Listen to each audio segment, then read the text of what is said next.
So, good evening once again, and welcome to the Bali, and welcome back to those who have already been with us since the beginning.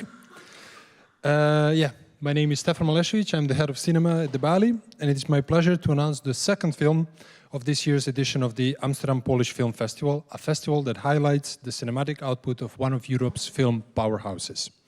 This year's edition is fully devoted to one of the biggest Polish directors, Agnieszka Holland. We will screen 5 films of Agnieszka, complemented by conversations with an exciting lineup of guests, including Agnieszka herself. We have just watched A Lonely Woman, a grim look at the Polish society at the beginning of the 80s. And for the next film, we will move almost a century earlier. That will be Fever.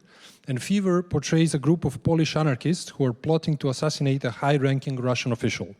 Set during the 1905 Russian Revolution, when Warsaw was still part of the Russian Empire, the film centers on their preparations and growing inner conflicts as they grapple with the moral implications of their violent mission.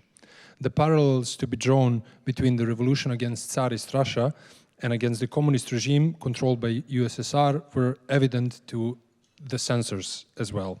They weren't thrilled about the portrayal of Russians in the film, and this film was also banned as soon as the martial law was introduced in Poland.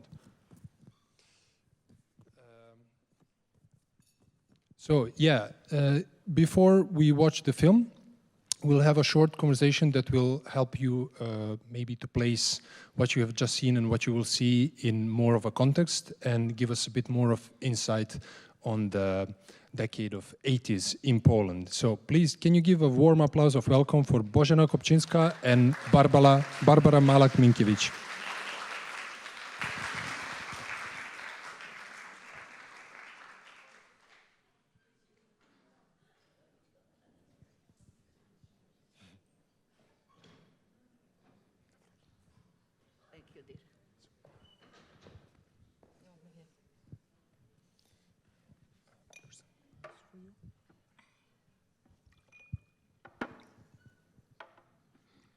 Good evening.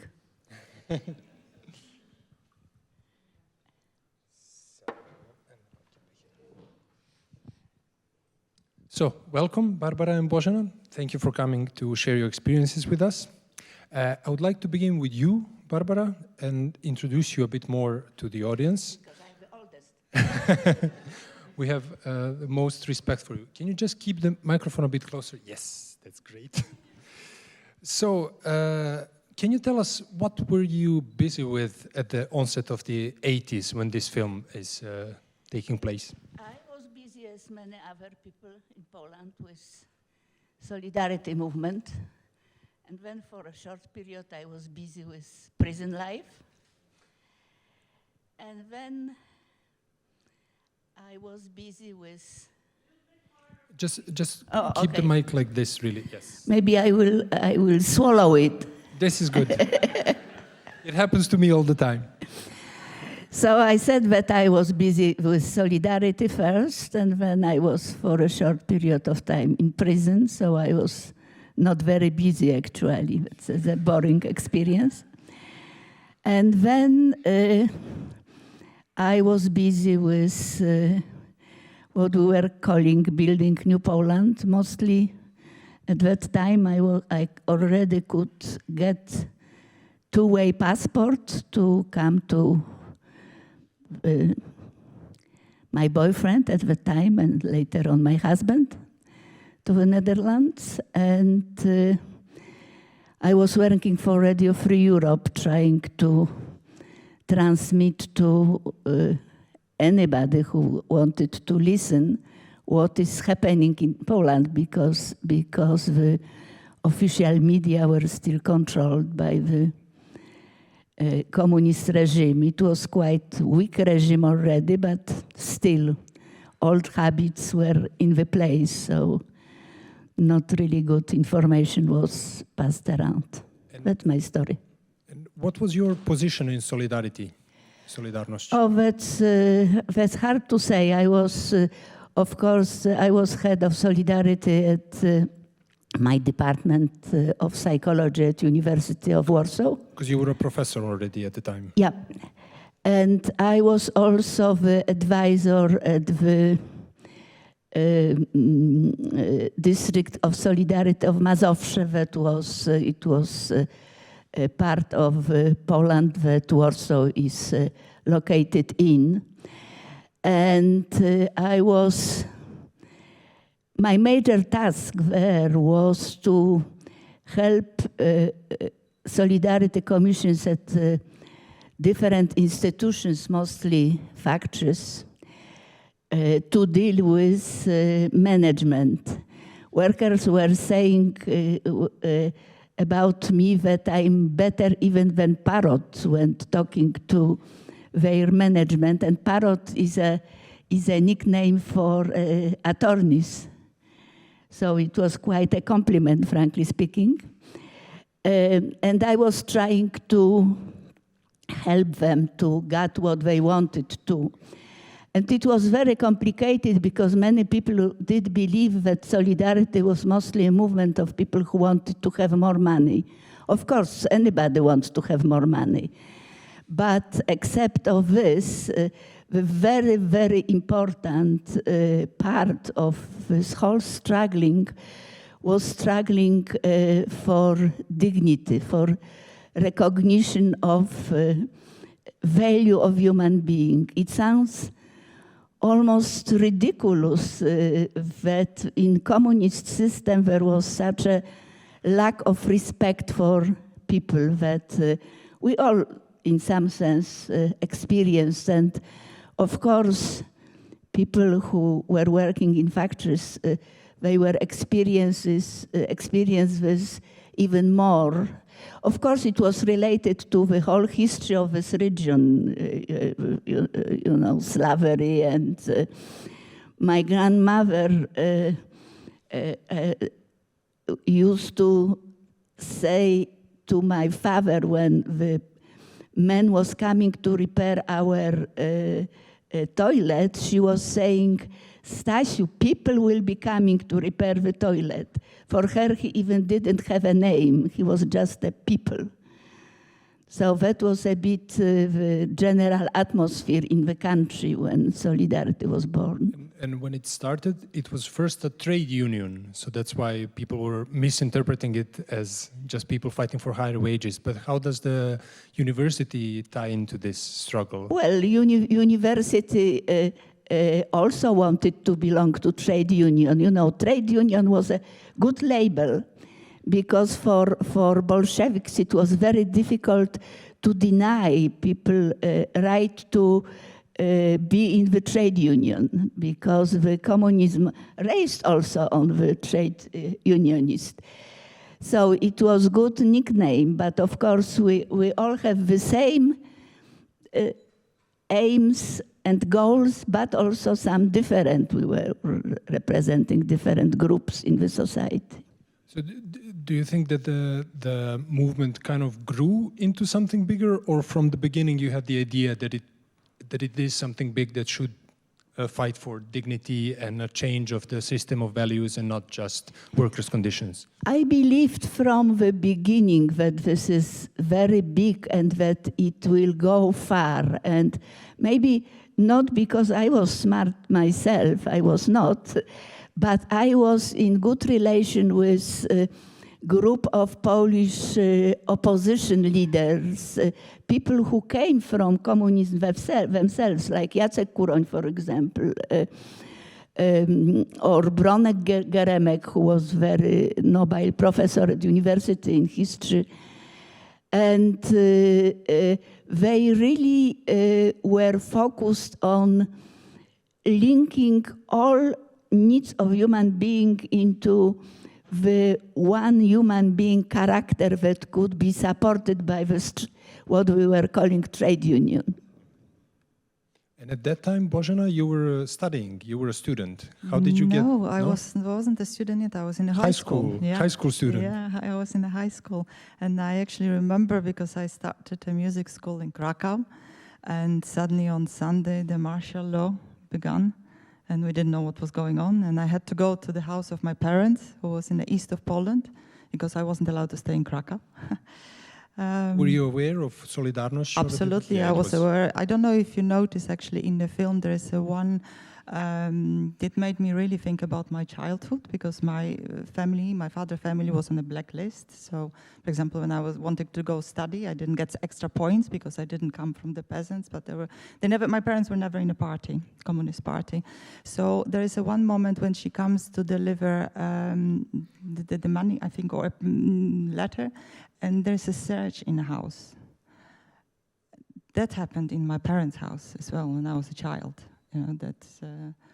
They came and searched the house. I didn't know what for and what was happening, but certainly I was aware that it was happening.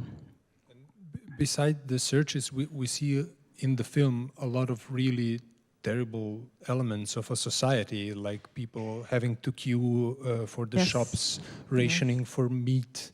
Yes. Do you remember it? It's a question for both of you. Was it really that bad? It was very bad. I remember, because I was only a teenager, so actually I had this, it was very tough for me because I was living at the hospital, renting a room in Krakow, and I had to go to school. So somebody had to had to go in those lines for me. So my mother was arranging it, and my landlady was helping me, and had to go somewhere. I think we got one chocolate a month. The sugar, the meat was very difficult to get. There was this little bonnages, how do you call that? Coupons, yeah, that you cut out. But the people were earning actually money by standing in a queue. Paid to wait for someone else. Yes, that guy actually in the film was earning money by standing in the lines. I know I was talking to some friends who were sort of saying that the parents, when they were going back from school to home, and they said, well, if you see the line, a queue, stay in it. We might get a sugar or toilet paper or anything, whatever. Yeah, I mean, you might remember more vividly. Well, I remember this because I was working as a teacher at the university, so I was very busy, and I was working in Solidarity, and I was very busy. And I also, I had two siblings, and I was the oldest one. Our mother was not alive anymore. So I was feeling myself to be the one to take care of them. So I had to make those bloody shoppings and to find piece of meat to feed them and, all the stuff. But I managed. Yeah, we all managed. When you are pushed. Yeah, but speaking of that, like we see a lot of financial poverty in the film, but we also see moral poverty. We see that everybody's turning against her. We see little compassion. Even Irena, gets corrupted by the end of the film. She starts stealing. She leaves her child behind. And when I hear you talking about it, I hear that there was much more hope in that time, and not just the negative effects. That's true, but I think that we have to think about the main character in the film we've seen as belonging to really the lowest levels of the society. Remember that she was coming from family of alcoholics, that then she had a child with another alcoholic who was beating her and then left her behind. And people did believe that especially people like her should be taken care by the communist government. In theory, it was somehow hidden in this ideology. But they were, nobody would give a damn for them. So that was the thing. I think it's also the point that actually the communists, if you party and if you read what they stand for, they were supposed to take care of the poorest people. And they actually, in that film, they totally failed. What's very interesting, I was reading in the biography of Agnieszka Holland, because this film was smuggled, and when she was in Paris, and she was showing it to many people, and on many different occasions, people said that it could have happened anywhere else as well. It wasn't only in Poland, it could have happened in another country, a lonely woman from the outside of the society. But it makes it even worse when the regime is constantly of course. Promising you. You mentioned this in our preparation talks. That it was, they were promising and they never delivered. You know, that was the major thing. And you were never a member of the Communist Party? No. And I can imagine, like in every communist regime, that the propaganda was very strong, like from the young age in the school and everything. So when was the first time that you realized that it doesn't actually fit together? Well, there were many such experiences. I was coming from the family of communists. My father was Bolshevik and very devoted, so to speak. But, you know, even children have open eyes when they are walking on the streets and, you know, going to different places. One of my experiences, it was like an anecdote. I was already graduated from the university and I was a bit in troubles, and the professor of mine, who was well located in on the political map, wanted to protect me. I think that Secret Service wanted to put their hand on me. And he managed to send me for half a year to America for a scholarship. I was at the university, Lawrence University in Kansas. And the lady of the house where I was renting the room, 2 days after I arrived, she told me, listen, I have to go to Mexico with lectures. Could you please receive chimney cleaners for me? And I said, well, of course I can receive chimney cleaners for you, but what should I do with them? And she said, nothing, just make them a coffee. And I made them a coffee, and we were sitting at the table with this coffee, and we were talking like equal people, you know. I was as good as they were. I was having different job, but so what? And it was paradoxical, almost like a joke. That they weren't just people. Exactly, and in the symbolic capitalist country that was the bad wolf in our part of Europe, I could be equal to workers, and I couldn't be equal to workers in my home communist Poland. In these films, we don't see much of hope. Also, the next film that we will see, just the revolutionists don't get anywhere much. And I was wondering, you know, if we look at the events of the 80s from the perspective of martial law, it would seem as if she had right, Agnieszka Holland. But then later on, 10 years later, all the struggle of solidarity led to the Round Table Agreement. So in the end, it did succeed.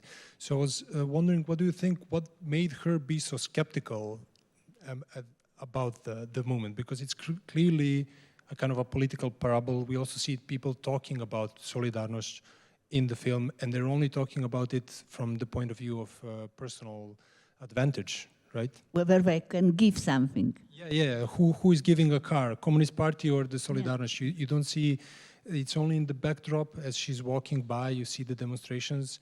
So I was wondering, where do you think this... It comes from because of her experiences in Prague. In 1968, she was a part of the Prague Revolution, and she had Prague Spring, sorry, and then she had a lot of hope that something is going to happen. But she's seen it sort of within, and certainly she was very young then. I don't think she was even 20.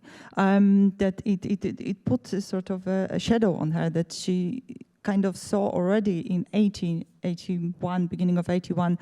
Hold on, we have all these hopes, we have euphoria that it's going to happen, but I know it might not happen.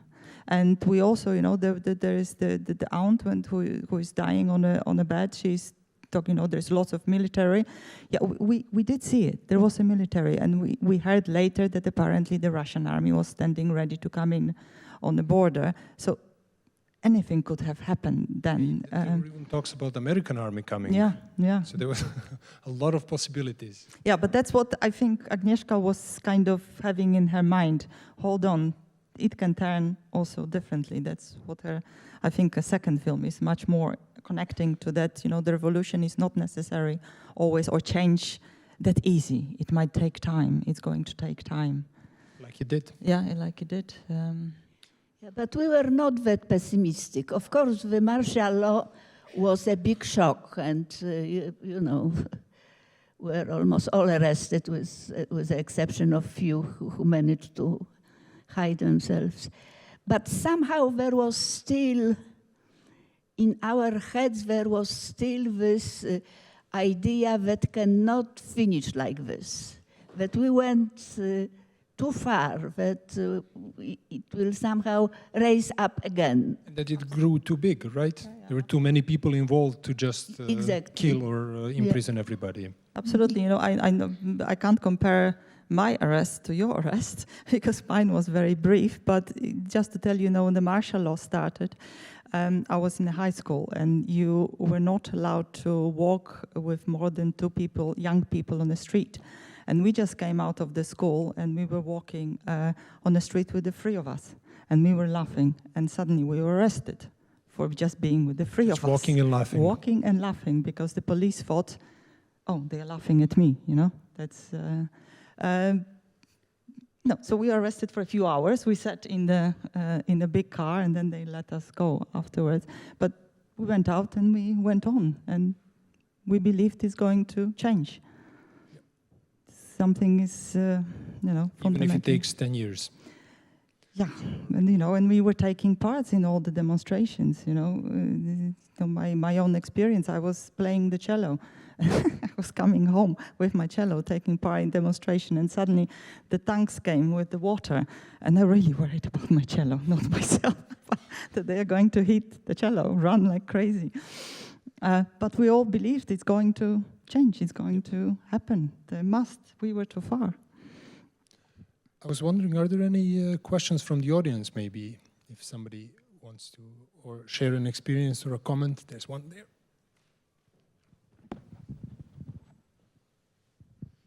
Yeah, I was wondering, because in the movie it talks so much about alienation, and knowing that Agnieszka Holland's background stems a lot from Prague as a city and as a cultural center for the film industry and culture overall, I was wondering if maybe this theme of alienation inspired her by anyhow of Franz Kafka and what he covers in his literature, because I do see a big connection, and I was wondering if maybe you know anything about it, and if you also notice this connection of alienation, this depressing setting, and if maybe Agnieszka Holland saw that in Prague and in the locals there as well, because it was also part of Eastern Europe and the setting there was quite similar.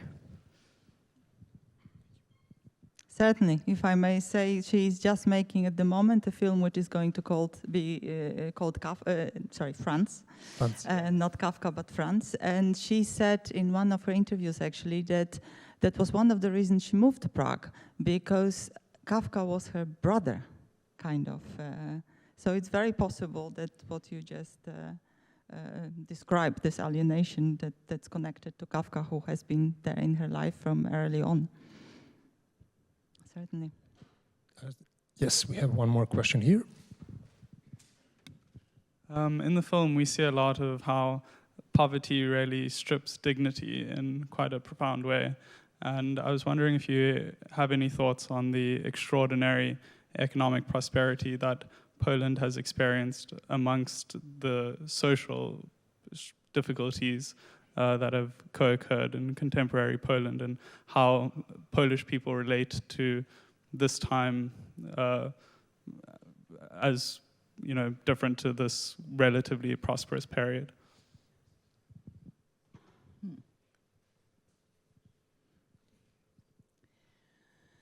It's a difficult question, frankly speaking. It's hard to say how Polish people relate. It depends on many things, on age group, on profession, of success in life or lack of success in life.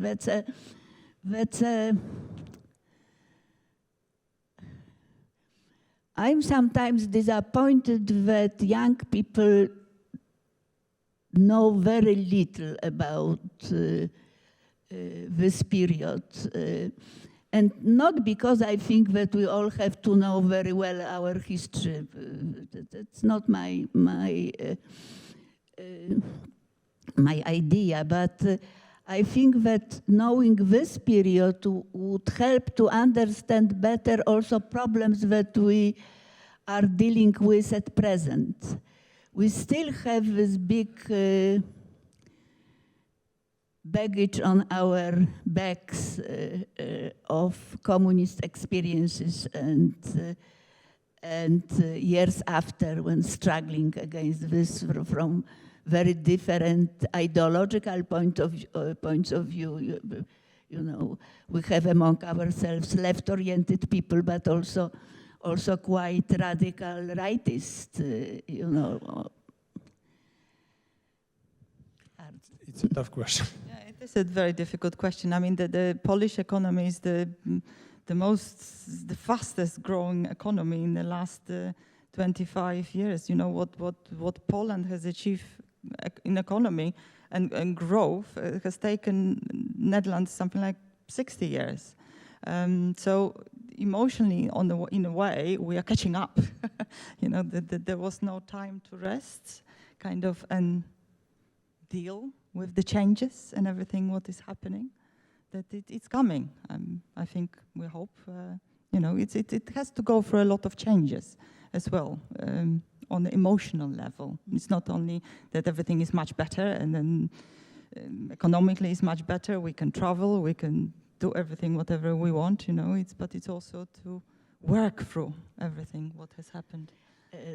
A few years ago, I was in Warsaw for a while, invited by my old department to give some lectures to the students. And I was talking to students during the coffee break. And they were complaining with almost everything. And I said, well, but you know, I said about what Bozena said, we made such a big progress. So one of the guys looked at me and said, if we made such a big progress, why we didn't make bigger progress even? There's always more. But you said that a lot of young people are not aware of the details of what was happening in the 80s, but do you feel like the values that you fought for are still present in the Polish society, or? I think they are. The democracy. But they are quite universal, you know. People want to be free, want to be respected, want to have their saying everywhere. To vote, to travel free. And Exactly. freedom of the word. I remember that when I came for the first time in Holland, suddenly I could speak and say whatever I was thinking and feeling. And that was not the case in Poland in the 80s. You could say it maybe at home, but then you were also worried if your house is not bugged, if they are not listening. You're being followed. If you're being followed, yeah. You were saying that you were being followed. You know, that your phones were certainly listened to. You could hear it when they were Opening and closing the connection. Clicking, especially when you were calling abroad. Then they were always listening, so you had to be careful. And this freedom of word, I think that's appreciated by everybody, even the young people, that they can say, you know, whatever they feel, and they can read whatever they want to. It's not censored. Because, for example, that film, which we just seen, has been censored. And for 6 years, it was lying somewhere on a shelf with some parts cut out. And it's only that Agnieszka Holland herself restored it, and it was shown in full. And you had direct experience with the surveillance state, right? You told us that you basically had an agent assigned to your case that was following you constantly. And it was almost in the open. It's like you get invited to interrogations and these same people are always after you. Yeah, that was the rule, that you always had the one leading officer, so to speak. And mine was not too bad. He told me once that I was looking at during interrogation on the photographs of my colleagues on the board behind his head. And I probably smiled or something. And he said, oh yeah, they are nice people. And you are also nice. You know, Dr. Malak, I like you in my way too. But if they told me to kill you, I kill you. And you know what? I didn't believe him. Of course, I can imagine that there could be circumstances when he would kill me, but I also could imagine that he would do whatever possible not to kill me. So that's it. We have time for maybe one more question from the audience. If no, okay, then we will conclude the conversation here, and we can go on to the second film. Thank you very much, Barbara, for coming, and Bozena for coming.